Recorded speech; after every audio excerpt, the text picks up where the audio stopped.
네, 오늘 사무엘상 17장 34절부터 51절까지 말씀을 통해서 믿음은 우리 인생을 예술로 만든다라는 제목으로 하나님 말씀 증거하도록 하겠습니다. 특별히 이번 사경의 주제가 너무 좋은 주제인 것 같아요. 믿음의 본질이 무엇인가에 대해서 우리 같이 좀 상고해보고 이것을 좀 더 깊이 생각해 볼 수 있는 이런 시간을 갖게 해주셔서 너무 감사드립니다. 무엇인가에 대해서 이 본질을 안다는 것은 참 정말 중요한 것 같습니다.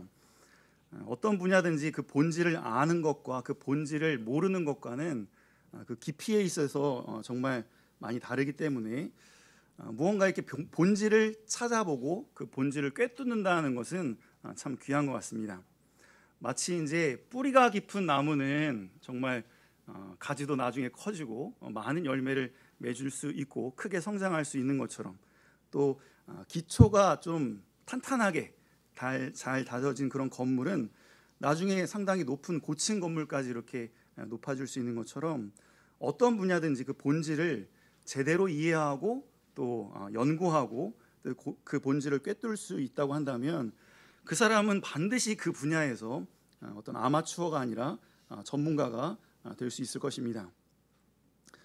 그러므로 우리는 이 믿음 생활을 함에 있어서 이 믿음의 본질을 알고 신앙생활하는 것과 이 믿음의 본질을 모르고 신앙생활하는 것과는 세월이 흐르면 흐를수록 점점 큰 차이를 삶 가운데 나타나게 될 것입니다. 이 신앙의 본질을 충분히 이해하는 것, 이것이 뭐 한두 시간 강의를 통해서 우리가 이 신앙의 본질을 내가 알았다, 내가 이걸 발견했다 이렇게 하기는 아마 쉽지는 않을 것입니다. 하지만 이 3일 동안 강사 목사님들을 통해서 믿음의 본질을 이해하고 또 이걸 적용하기 위한 여러 가지 접근 방법을 이제 배우셨을 텐데, 이 목사님은 이렇게 믿음의 본질을 바라보셨구나, 이 목사님께서는 믿음의 본질을 이렇게 찾으셨구나라는 것을 느끼시고, 이제 여러분들 스스로도 계속해서 이 본질을 찾기 위해서 질문을 하는 거죠. 믿음이라는 것이 무엇일까? 믿음으로 산다는 것은 어떻게 사는 것일까? 이거를 항상 질문하시고 고민하시고 이걸 찾아서 내가 믿음 생활을 기초부터 착실하게 잘 쌓아서 내가 아름다운 신앙으로 나아가야 되겠다라는 것을 늘 마음에 기억하면 참 좋을 것 같습니다. 그런 의미에서 오늘 이렇게 이 자리에 오신 여러분들은 충분히 믿음의 아마추어가 아니라 충분히 믿음의 프로가 되실 수 있다라고 생각이 됩니다. 하나님 말씀을 정말 사모하고 또 그 말씀을 통한 이 진리를 찾기 위해서 세상의 것들보다 하나님의 말씀 앞에 나아가려고 세상의 것들을 내려놓을 수 있는 그런 마음의 밭이 이미 되어 있다고 한다면 반드시 그 사람에게는 하나님께서 이 성령의 역사하심을 통해서 이런 하나님 마음을 깊이 헤아릴 수 있는 은혜도 주시고, 또 믿음 생활의 이런 본질이 무엇인지를 깨달을 수 있는 이런 지혜를 하나님께 선물로 주실 줄을 믿습니다. 첫 번째 대지는 믿음의 아마추어가 되지 말고 믿음의 프로가 됩시다라는 것인데, 우리가 세상에서도 아마추어와 프로와의 차이가 있다고 하면 어떤 차이가 있을까요? 이 사람은 아마추어다, 이 사람은 프로다. 그것을 뭐 이렇게 확실하게 안다는 것은 물론 우선은 나타나는 어떤 실력에서 좀 그 차이를 볼 수가 있을 것입니다. 실력의 수준이 분명히 차이가 있을 것이고, 또 할 수 있는 것에서도 분명히 차이가 날 것입니다. 아마추어가 할 수 있는 일과 프로가 할 수 있는 일과는 그 질적으로 좀 많이 차이가 있을 것이죠. 그렇기 때문에 이제 받는 대우도 나중에 많이 달라지죠. 아마추어가 받는 대우랑 이 프로가 받는 대우랑은 처우랑은 상당히 큰 차이를 가져오게 될 것입니다. 아마추어라고 한다면 취미 생활로 시간 낼 때 적당하게 자기 재미를 위해서 하는 사람, 이런 사람이 이제 아마추어라고 할 수 있을 것이고, 반면에 프로라는 것은 그 일에 자신의 인생을 다 바친 사람, 그런 사람을 이제 전문가이고 프로다라고 말할 수 있을 것입니다. 자신이 가지고 있는 모든 시간과 정력과 능력을 다 기울여서 집중하고, 또 그 일이 이제 하다 보면 몸도 상하고 힘들 수도 있는데, 프로라고 한다면 내가 아무리 몸이 상하고 아무리 힘들고 또 그 일 때문에 좀 무리가 된다고 해도 그 일을 하려고 또 그 일을 이루려고 최선을 다하는 사람, 이런 사람이 프로가 될 수 있을 것입니다. 프로는 단순히 그 일을 재미로 하는 것이 아니라 좀 과장되게 이야기하면 목숨까지 걸고 그 일에 힘을 쓰는 사람, 이런 사람을 프로라고 말할 수 있을 것입니다. 그런 관점에서 우리는 믿음에 있어서 아마추어가 되지 말고 믿음의 뭐가 돼야 되죠? 네, 믿음의 전문가, 프로가 다 돼야 되겠습니다. 기독교 서적 중에 좀 유명한 책 가운데 그 팬인가 제자인가라는 그런 책이 있는데, 그 책 내용은 우리가 예수님을 믿고 따르는 일에 있어서 그저 팬으로서 좋아서 예수님을 따라갈 것인가, 아니면 예수님의 제자가 되어서 자신의 인생 전체를 이렇게 예수님의 발자취를 따르는 그런 삶을 살기 위해서, 또 주님이 우리에게 맡겨진 사명의 길을 걸어가기 위해서 자신의 인생을 다 주님을 위해서 바치는 삶인가, 그 차이를 이렇게 좀 생각해 보게 하는 그런 책이었던 것 같습니다. 예전에 믿음의 선배들도 이제 그런 표현을 많이 하실 때가 있는데, 믿는 일이 주업이고 세상 일은 부업이다, 이런 이야기 혹시 들어보신 적 있으신가요? 네, 믿는 일이 무엇이죠? 주업이고 세상 일이 부업이다. 이게 바로 이제 믿음 생활의 프로가 될 수 있는 아주 좋은 마음의 자세라고 말할 수 있을 것입니다. 여러분들은 여러분들의 인생의 주업이 무엇이고 부업이 무엇입니까? 보통은 세상의 일이 주업이고 믿는 일이나 어떤 다른 것들을 마치 취미생활하는 것처럼 그렇게 한다고 한다면 그것은 신앙생활에 있어서 이런 프로 전문가의 그런 영역에까지 이르기는 쉽지 않을 것입니다. 시간 될 때 적당히 하는 그런 모습이 아니라 나의 모든 것을 다 쏟아서 믿는 일을 해나갈 때 이런 신앙에 있어서, 믿는 생활에 있어서 프로가 되어 갈 것입니다. 그럴 때 이 프로들이 보여줄 수 있는 어떤 놀라운 일들이 우리의 삶 속에서 나타나게 될 것입니다. 어떤 분야에 있어서 좀 아마추어가 좀 흉내내기 어려운 어떤 되게 숙달된 기술을 프로가 이렇게 보여주게 되면 어떤 생각이 딱 들죠? 야, 어떻게 저렇게 할 수 있을까라는 그런 모습을 딱 프로가, 숙련될 프로가 보여주면 뭐라고 이렇게 감탄을 하나요? 와, 예술이다. 이렇게 이제 감탄을 할 때가 있죠. 사전에는 예술이라는 이 말을 크게 두 가지 뜻으로 이렇게 이야기를 하는데, 첫 번째는 아름다운 거를 이렇게 표현하려고 하는 어떤 인간의 활동이나 작품, 이런 뜻이 있고, 또 한 가지 뜻은 아름답고 높은 경지에 이른 숙련된 어떤 기술을 비유적으로 말하는 것이다 라고 이야기를 합니다. 그러니까 아마추어가 하면 그냥 그저 그런 어떤 것인데, 프로가 그 일을 하게 되면 어떤 예술적인 작품을 만들어낸다는 것이죠. 똑같은 재료로 뭔가를 했는데 그 작품이 다른 거예요. 그냥 일반적인 사람이 볼 때에도 아마추어가 만든 작품과 이 프로가 자기 인생을 다 바쳐서 그 일에 매진했던 사람과 만들어낸 작품이 다르다는 거죠. 그래서 이 프로들이 뭔가를 만들어낸 그 작품은 예술이라고 우리가 이렇게 감탄을 하고 또 그것을 귀하게 보는 것 같습니다. 운동선수들도 보면 그냥 취미생활로 뭐 축구나 뭐 농구나 이런 운동을 하는 그런 사람들의 어떤 기술과 이 프로 선수들이 하는 기술과는 정말 엄청난 차이를 가져올 것입니다. 얼마 전에 유튜브에서 흑백 요리사라는 어떤 그걸 이제 잠깐 이렇게 보게 됐는데, 이제 한국에서 요리라고 하면은 내노라 하는 어떤 그런 좀 그런 사람들이, 실력 있는 사람들이 모여가지고 경쟁하는 그런 프로그램인 것 같습니다. 이렇게 길게는 못 보고 짧게 이렇게 영상을 보니까 이 사람들이 참 대단하다라고 생각되는 게, 상당히 생소한 재료를 딱 이렇게 미션으로 딱 줬는데 그걸 가지고 정말 상상하기도 어려운 어떤 요리를 딱 만들어내는 걸 보면, 그걸 보면서 저 사람은 도대체 그 요리에 있어서 얼마나 진심이길래, 얼마나 그걸 많이 연구했길래 그 식재료가 딱 나왔는데 이걸 가지고 이렇게 뭔가 참 예술 작품 같은 그런 요리를 만들어낼 수 있을까, 참 대단하다, 이렇게 좀 감탄을 하게 됩니다.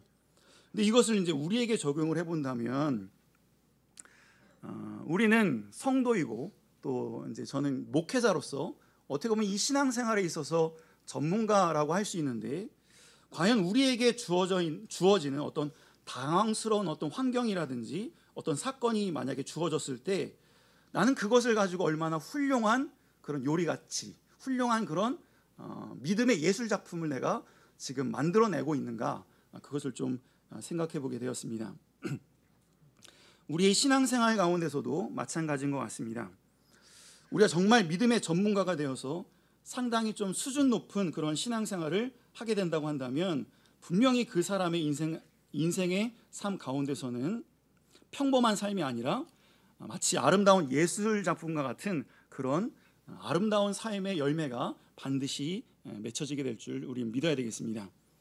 오늘 우리가 함께 읽었던 그 다윗의 이야기, 특별히 다윗이 골리앗과 싸워 이긴 이 승리의 이야기는 어떤 관점에서 볼 때에는 마치 한편의 정말 예술 작품을 이렇게 감상하는 것 같은 그런 느낌을 줄 정도로 와, 어떻게 저렇게 할 수가 있었을까, 이런 감탄을 좀 불러일으키는 것 같습니다. 시골에서 양을 치던 그 어린 소년이 2m 한 70 정도 이상 되는 그런 그 골리앗의 그 거인 앞에서도 두려워하지 않고 그 서슬퍼런 그런 칼과 단창 앞에서 이렇게 많은 사람들은 사울 왕이나 다른 군사들은 무서워서 벌벌 떨고 다 도망가는 그런 가운데서 이 시골에 있었던 그 어린 소년 다윗이 그 골리앗 앞에서 담대하게 나아가서 맞서 싸워 이긴 이 장면은 정말 한편의 아름다운 믿음의 예술 작품을 보는 그런 느낌인 것 같습니다. 그 어린 소년이 그 형들 앞에서 했던 말이라든지 이 어린 소년이 사울 왕 앞에서 했던 말이라든지 또 골리앗 앞에서 했던 그 말을 우리가 유심히 살펴보고 그것을 묵상하다 보면 이 어린 소년에게 무엇이 있었는지를 우리가 발견할 수 있는 것 같습니다. 어떻게 그 가운데서 주눅들지 않고 그렇게 멋있는 말을 할 수가 있었을까? 어떻게 어린 소년이 저렇게 믿음의 말을 할 수가 있을까? 이것을 좀 항상 읽을 때마다, 아까 이제 목사님께서 읽어주셨는데 읽을 때마다 뭔가 좀 마음이 뭉클하기도 하고, 야, 대단하다라는 생각이 들고 나도 저런 말을 좀 할 수 있는 그런 믿음의 사람이 참 됐으면 좋겠다라는 생각을 갖게 됩니다. 그런 의미에서 한번 우리도 읽어볼까요? 사무엘상 17장 45절부터 47절까지 이 다윗이 그 거대한 골리앗 앞에서 담대하게 외친 말입니다. 어떻게 주눅들지 않고 이런 말을 할 수가 있을까? 참 대단하다라는 생각이 듭니다. 45절부터 47절까지 같이 읽겠습니다. 시작. 다윗이 블레셋 사람에게 이르되 너는 칼과 창과 단창으로 내게 나아오거니와 나는 만군의 여호와의 이름 곧 네가 모욕하는 이스라엘 군대의 하나님의 이름으로 내게 나아가노라. 오늘 여호와께서 너를 내 손에 넘기시리니 내가 너를 쳐서 내 목을 베고 블레셋 군대의 시체를 오늘 공중의 새와 땅의 들짐승에게 주어 온 땅으로 이스라엘의 하나님이 계신 줄 알게 하겠고 또 여호와의 구원하심이 칼과 창에 있지 아니함을 이 무리에게 알게 하리라. 전쟁은 여호와께 속한 것인지 그가 너희를 우리 손에 넘기시리라. 아멘. 이 장면을 이렇게 읽고 묵상을 할 때마다 야, 어떻게 그 어린 소년이 저렇게 담대하게 그 무서운 그 골리앗 앞에서 이렇게 외칠 수가 있었을까? 참 멋있다, 이런 생각을 하게 됩니다. 그렇다면 다윗에게는 무엇이 있었기에 이런 말을 이렇게 할 수가 있었을까? 이것을 한번 우리가 깊이 생각을 해보면 다윗에게는 무엇이 있었기 때문에 이런 말을 할 수가 있었던 것이죠? 네, 믿음이 있었기 때문입니다. 근데 좀 궁금한 것은 그럼 다른 사람에게는 믿음이 없었을까? 사울 왕도 어렸을 때부터 하나님을 섬겼을 것이고 믿음 생활을 했을 것인데 또 다른 이제 군병들도 이스라엘 백성들이니까 다 어렸을 때부터 예배도 드리고 신앙생활도 하고 다 했을 텐데 그들에게는 믿음이 없었을까? 그들에게도 분명히 믿음이 있었을 텐데 왜 그들은 골리앗 앞에서 그렇게 무서워하면서 벌벌 떨면서 도망갔는데 다윗은 도망가지 않고 이렇게 담대하게 이런 믿음의 말을 할 수가 있었을까?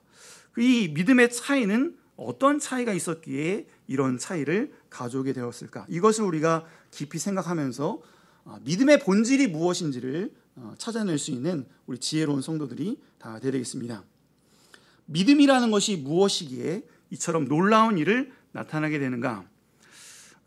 성경에 나오는 믿음의 선배들, 선진들을 좀 이렇게 살펴보면서 다윗처럼 이렇게 놀라운 어떤 예술 작품 같은 그런 놀라운 그런 믿음의 작품을 만들어낸 믿음의 선배들을 좀 생각해 보면 이것이 무엇인지를 좀 알아낼 수 있는 좀 감을 찾을 수 있을 것 같습니다. 몇 사람을 좀 간단하게 좀 찾아볼 텐데 우선 아브라함 그러면 어떤 작품이 딱 생각이 나시나요?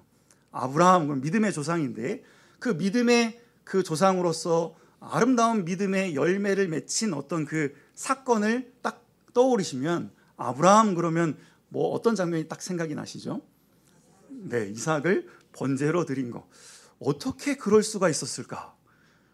근데 성경에 보면은 어떻게 표현하고 있냐면 아브라함이 독자 이삭을 번제로 바쳐서 죽여도 하나님이 어떻게 하실 것을 믿었다라고 하고 있죠.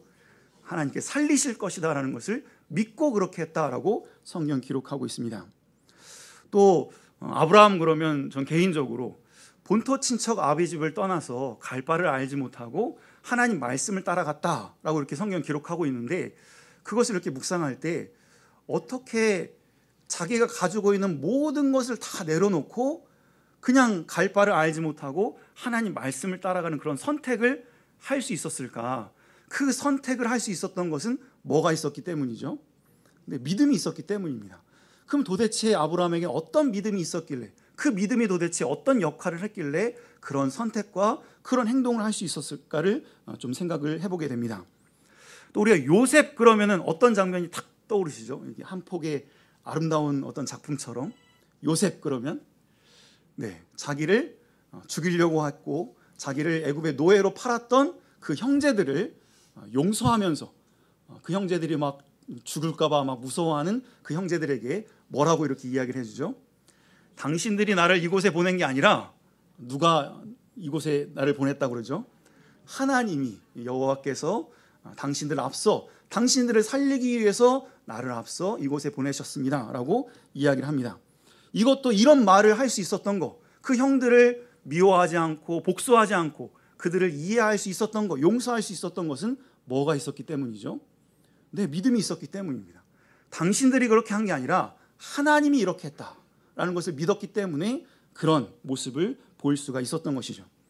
또 우리가 모세 그러면은 어떤 장면이 떠오르시냐? 마지막 한 사람만 더 생각을 해보면 모세 그러면 어떤 장면이 떠오르시죠? 모세는 정말 여러 가지 장면들이 참 많은 것 같은데 그 중에서도 한 가지만 좀 생각을 해본다면 앞에는 홍해 바다가 막혀 있고 뒤에는 애국 군병이 따라오는데 그런데 그 가운데서 모세는 뭘 하고 있죠? 네, 기도를 하고 있습니다. 어떻게 그럴 수가 있을까? 막 백성들은 이제 막 어디 반역을 일으킬 것처럼 막 왜 우리를 여기서 죽게 하는가라고 해서 원망불평하고 막 난리가 일어났는데 그 가운데서 이 꼼짝없이 죽게 된 그런 가운데서 어떻게 기도하며 그 홍해 바다를 가리키면서 이렇게 지팡이를 내밀 수가 있었을까? 이런 믿음의 선진들의 인생의 모습 가운데 나타났던 그런 놀라운 위대한 일들을 우리가 한번 생각을 해보게 되면 그들에게는 다 믿음의 고백이 있었고 또 그 말씀을 믿고 하나님을 믿는 그 믿음으로부터 나오는 어떤 행동이 있었다는 것을 우리는 발견할 수가 있습니다.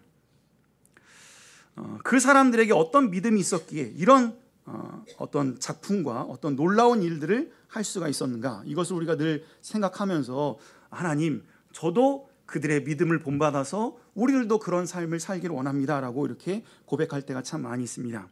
오늘 읽었던 본문의 다윗 같은 경우도 그가 하는 그 말을 좀 묵상을 하다 보면 이 다윗이 어떤 걸 믿고 있었는지를 좀 발견할 수 있는 것 같습니다. 두 가지 말을 좀 살펴보면 좋을 것 같은데, 첫 번째는 사울 왕 앞에서 했던 말, 사울 왕 앞에서 다윗이 했던 말을 좀 자세하게 살펴보면 이 다윗이라는 사람이 마음에 어떤 믿음이 있었는지를 좀 찾을 수가 있고, 또 아까도 우리가 읽어보았던 그 골리앗 앞에서 했던 말을 좀 자세하게 살펴보면 이 다윗에게는 이런 믿음이 있었구나라는 것을 찾아볼 수 있을 것입니다. 우선 다윗이 사울 왕 앞에서 했던 말은 17장 34절부터 37절까지의 말씀입니다. 네, 여기도 한번 같이 읽어볼까요? 뭐라고 이야기했는가? 또 이 말씀을 읽으시면서 다윗에게는 이것이 있었구나라는 것을 좀 찾아보시면서 읽으면 좋을 것 같습니다. 34절부터 37절까지 같이 읽겠습니다. 시작.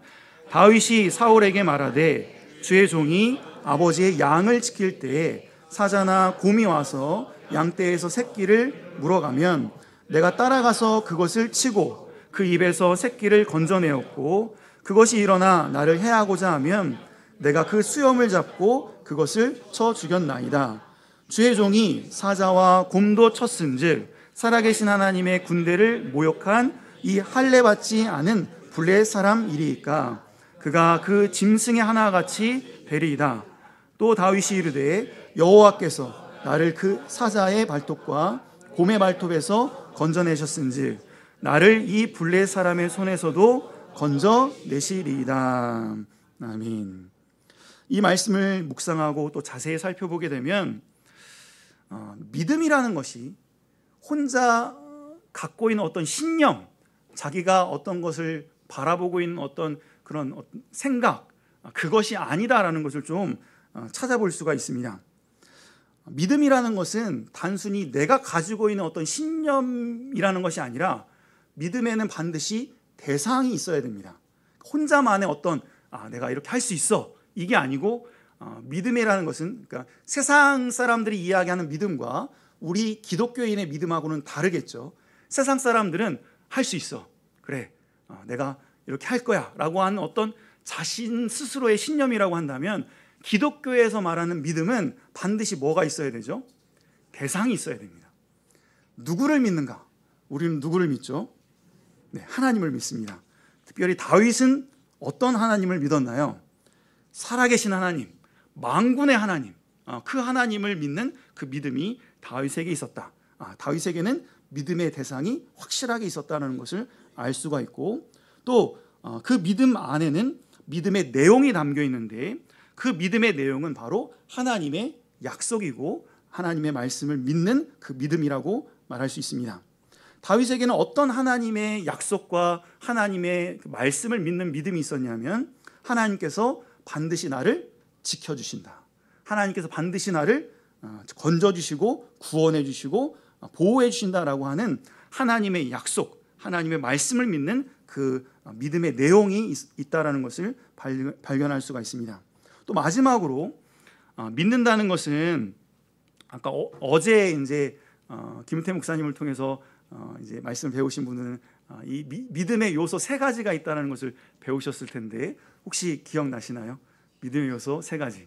지식, 동의, 신뢰입니다. 그 중에서 이제 저는 좀 강조하고 싶은 게 바로 신뢰입니다. 신뢰라는 것은 우리가 사람과의 이런 관계에서도 신뢰라는 것은 어떻게 형성이 되죠? 우리가 오늘 이렇게 처음 저를 뵌 분들도 계신데 저를 믿으실 수 있으시겠나요? 저 이렇게 뺨 때리면 진짜 화 안 낼까요? 그런데 그런 신뢰가 만들어지기까지는 뭐가 필요할까요? 네, 알아가는 시간이 필요합니다. 그러면서 경험되는 것이 필요한 것이죠. 하나님이 이런 분이시구나, 하나님은 반드시 이럴 것이다라고 하는 그 신뢰가 관계 속에서 만들어진다는 것을 알 수가 있습니다. 다윗은 내가 이 골리앗과 싸울 때 하나님께서 반드시 나를 건져주실 것이다라는 것을 어떻게 믿을 수가 있었나요? 네, 경험했습니다. 어렸을 때부터 하나님이 나를 사자와 곰의 손에서 나를 건져주신 그 경험이 계속 그것만 경험했을까요? 아니죠. 인생을 살아가면서 어렸을 때부터 수많은 경험을 거치면서 하나님에 대한 신뢰가 확고하게 만들어진 것입니다. 그런 신뢰를 바탕으로 한 그런 믿음이 있었기 때문에 다른 사람들과는 좀 다른 그런 모습이 나타나게 되었던 것이죠. 그렇기 때문에 우리가 갖는 어떤 믿음이라는 것은 기계적인 믿음이 아니라 이 인격적인 신뢰다. 이걸 좀 이렇게 한 가지만 딱 기억하시면 좋을 것 같아요. 자, 우리가 자판기에다가 뭐 1,000원짜리를 넣고 누르면 음료수가 나온다. 믿으시나요? 안 믿으시나요? 있죠? 그게 바로 기계적인 믿음입니다. 내가 이렇게 하면 이렇게 된다. 그건 확실한 거니까. 이건 기계적인 믿음이에요. 인격적인 것이 아닙니다. 뭐 자판기랑 대화하는 게 아니잖아요. 근데 하나님과 우리 사이의 신뢰는 어떤 기계적인 것이 아닙니다. 내가 이렇게 하니까 반드시 이렇게 될 것이다 라고 하는 그런 게 아니라 하나님과의 우리와의 관계는 어떤 관계이죠? 인격적인 관계입니다. 하나님께 질문하고 하나님은 어떨 때는 의심하기도 하고 하나님께 어떨 때는 화를 내기도 하고 하는 그런 과정들을 겪으면서 뭐가 만들어지는 것인가요? 신뢰가 만들어지는 것입니다. 그런 신뢰를 바탕으로 한 믿음이 하나님과 우리 사이의 믿음이고 그 인격적인 신뢰가 바로 우리의 믿음의 본질입니다. 그러니까 믿음의 본질에서 가장 중요한 것은 하나님과 우리 사이의 무엇이죠? 신뢰를 바탕으로 한 관계입니다. 하나님과의 관계가 없는 본인 자신 스스로의 어떤 신념으로만 가지고 있는 믿음은 어떤 면에서는 그건 참된 믿음이라고 말하기가 어렵습니다. 그것은 자칫 잘못하면 하나님과로부터 오는 그런 믿음의 열매를 맺기보다는 본인 스스로 어떤 신념을 가지고 살아가는 그런 모습이기 때문에 점점 세월이 흐르면 흐를수록 하나님과는 멀어지는 그런 모습을 보일 수가 있는 것이죠. 두 번째로 이 다윗이 골리앗 앞에서 했던 말을 좀 살펴보게 되면 아까 읽었으니까 간단하게 좀 제가 정리를 해보면 그 말씀 속에 보면 다윗이 하나님을 부를 때 두 가지 호칭으로 부르는 것을 볼 수가 있습니다. 하나님을 뭐라고 이렇게 부르죠? 네, 만군의 여호와의 이름, 또 이스라엘 군대의 하나님의 이름으로 나간다라고 이렇게 표현을 합니다. 자, 이름이라는 것은 무엇인가요? 그 사람의 이름이라는 것은 내가 그 사람을 알고 있다라고 하는 인격적인 어떤 그런 게 담겨 있는 겁니다. 내가 그 사람의 이름을 안다라고 하는 것은 내가 그 사람을 안다라는 것이고 그 사람을 안다는 것은 그 사람과의 어느 정도의 신뢰를 바탕으로 한 이런 믿음이라고 말할 수 있습니다. 그래서 다윗이 가지고 있었던 이 믿음, 첫 번째는 하나님이 어떤 분이신지를 아는 그런 믿음이 있었고, 두 번째는 그것이 단순히 이론적으로만 아는 그런 지식이 아니라 점점점 경험을 통해서 인격적인 신뢰가 형성되는 그런 것을 볼 수가 있습니다. 자, 이렇게 인격적으로 하나님과 신뢰를 바탕으로 한 믿음이 만들어지게 되면 그 다음에 나타나는 것이 무엇이냐면, 자, 우리가 누군가와 정말 오래도록 교제를 하면서 그 사람에 대한 신뢰가 만들어지게 되고 내가 다른 사람을 못 믿어도 내가 저 사람은 믿을 수 있다라는 그런 믿음이 생기게 되면 그 나중에 나타나는 것이 무엇이냐면 바로 사랑입니다. 그렇기 때문에 다윗도 보면 이 만군의 여호와 이름을 모욕하는 그 할례받지 않은 이 블레 사람에 대해서 왜 다윗이 화를 내는가?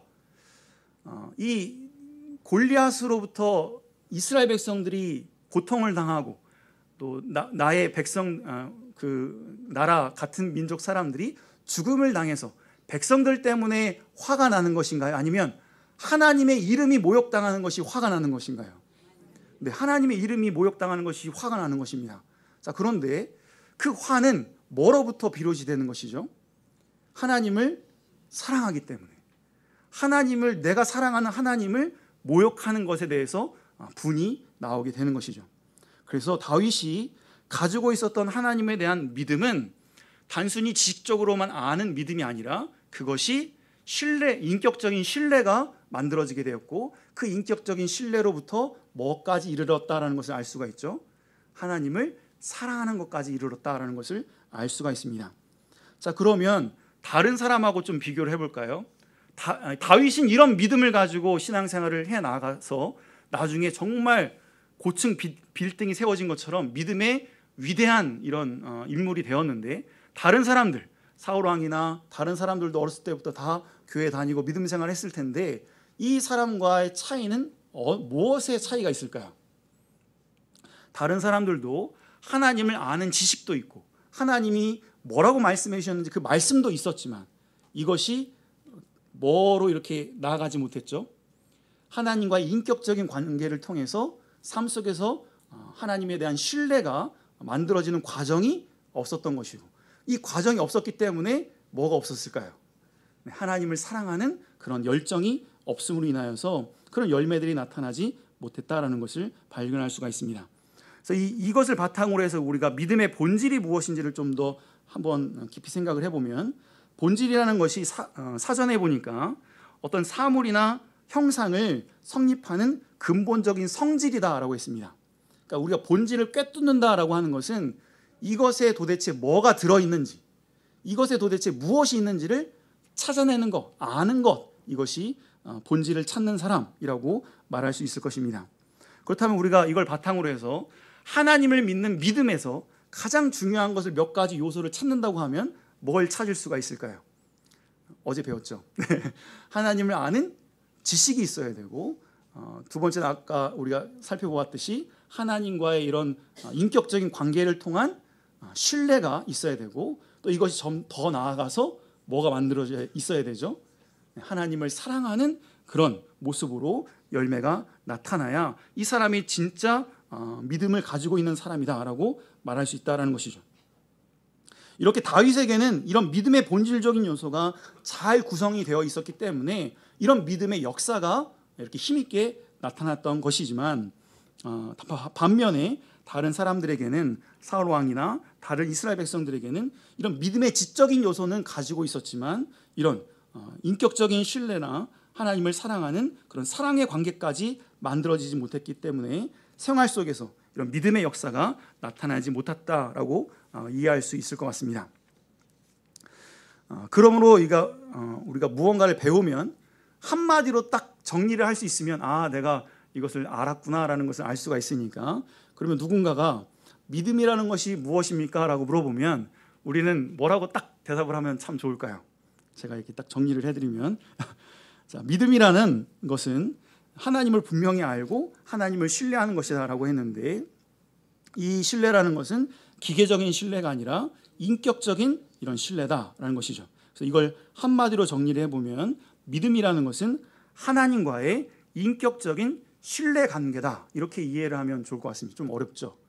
믿음이라는 것은 하나님과 인격적인 신뢰 관계다. 세 가지가 같이 들어있어요. 하나님과 그러니까 하나님 믿음의 대상이 있죠. 하나님과의 인격적인 그런 신뢰 관계가 이것이 바로 참된 믿음의 본질이다라고 말할 수 있을 것입니다. 이런 믿음의 본질을 잘 이해하고 깨닫게 되면 우리가 무엇을 쉽게 이해할 수 있냐면 큰 믿음이 뭔가, 작은 믿음이 뭔가, 죽은 믿음이 뭔가, 산 믿음이 뭔가 이거를 잘 쉽게 분별할 수 있습니다. 믿음의 본질이라는 것이 자기 혼자만 일방적인 어떤 신념이나 생각이 아니라 하나님과의 관계에서 나타나는 것이기 때문에 저분은 참 믿음 좋으신 분이야 라고 이렇게 이야기할 때 그 말의 의미가 무엇인지 이것을 이제 우리가 잘 이해할 수가 있죠.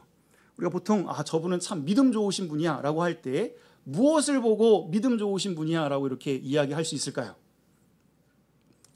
네, 저분은 하나님과의 관계가 인격적으로 상당히 친밀하신 분이야. 저분은 하나님과의 신뢰관계가 확실하신 분이야. 그것을 우리가 찾고 발견할 때 저분은 믿음이 좋으신 분이야 라고 말할 수 있다라는 것이죠. 그러므로 믿음이 좋은 사람이라고 하는 것은 반드시 하나님과의 친밀한 교제 가운데서 이 믿음이 만들어졌기 때문에 하나님과 가까이 지내게 되면 반드시 뭘 닮아갈까요? 하나님의 성품 이것을 닮아가게 되어 있습니다. 그러니까 믿음이 좋은 사람은 반드시 하나님과의 친밀한 교제가 있기 때문에 어떤 것이 이렇게 나타나게 되죠? 하나님의 성품이 그 사람을 통해서 은은하게 나타나게 되는 것이죠. 또 믿음이 좋은 사람은 반드시 하나님을 사랑하는 것으로 이어지게 되어 있습니다. 믿음의 본질이 그거니까. 근데 믿음이 있다고 하면서, 믿음이 좋다고 하면서 하나님을 사랑하는 마음이 없다고 하면 이거는 믿음의 본질에 대해서 좀 잘못 이해하고 있기 때문이다라고 이해할 수 있을 것 같습니다. 이 본질을 바르게 이해하는 사람은, 그렇기 때문에 내가 믿음 좋은 사람이 되기 위해서는 내가 어떻게 해야 할까? 또 이 신앙생활함에 있어서, 내가 믿음 생활하고 신앙생활함에 있어서 내가 무엇을 가장 중요하게 생각해야 할까? 이것을 찾을 수가 있게 되는 것이죠. 자, 우리가 신앙생활을 해 나갈 때, 그렇기 때문에 내가 믿음 좋은 사람이 되기 위해서, 믿음의 프로가 되기 위해서 나는 어디에 집중하고 무엇에 가장 많은 관심을 기울이고 힘을 써야 될까요? 하나님과의 친밀한 관계, 이거에 많은 힘을 기울이셔야 됩니다. 자, 우리가 하나님과 어떻게 교제하고 관계를 맺고 친밀하게 지낼 수 있죠?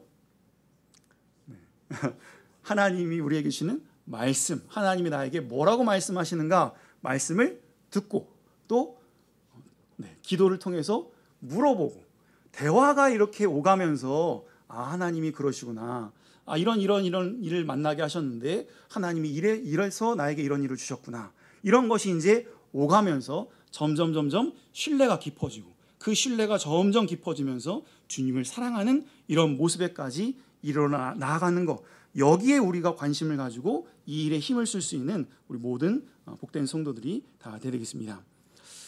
좀 말씀을 정리해 보겠습니다. 오늘 제목이 무엇이죠? 제목 믿음은 우리 인생을 예술로 만든다라고 했습니다. 믿음이라는 것은 하나님과의 관계이기 때문에, 믿음이 있으면 누가 역사를 하는 것일까요? 하나님이 역사를 하는 겁니다. 내가 믿음이 있으면 나의 어떤 의지와 노력으로 내가 그걸 해내는 것이 아니라, 내가 믿음이 있으면 하나님과의 친밀한 관계가 맺어져 있고 하나님과 친밀한 교제가 되어 있기 때문에 나의 삶 속에서 누가 도와주시는 거죠? 하나님이 도와주시는 겁니다. 그러니까 이 차이가 있게 되는 것인데, 세상 사람들이 말하는 어떤 믿음은 그 사람이 어떤 가지고 있는 난 할 수 있어, 그래 해보자 라고 하는 이런 어떤 신념, 의지, 이렇게 이제 이야기할 수 있을 텐데, 이것은 나의 어떤 의지와 노력이 중요할 것입니다. 그래서 그걸 해내는 것이 중요하겠죠.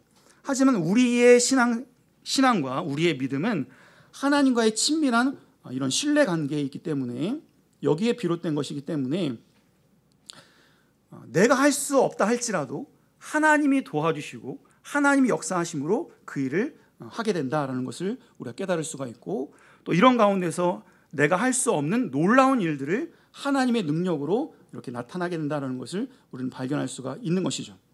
그래서 본인 혼자만의 어떤 신념이 아니라 하나님과의 친밀한 관계 속에서 만들어지는 이런 신실한 믿음으로 살아갈 수 있는 우리 모든 복된 성도들이 다 되겠습니다.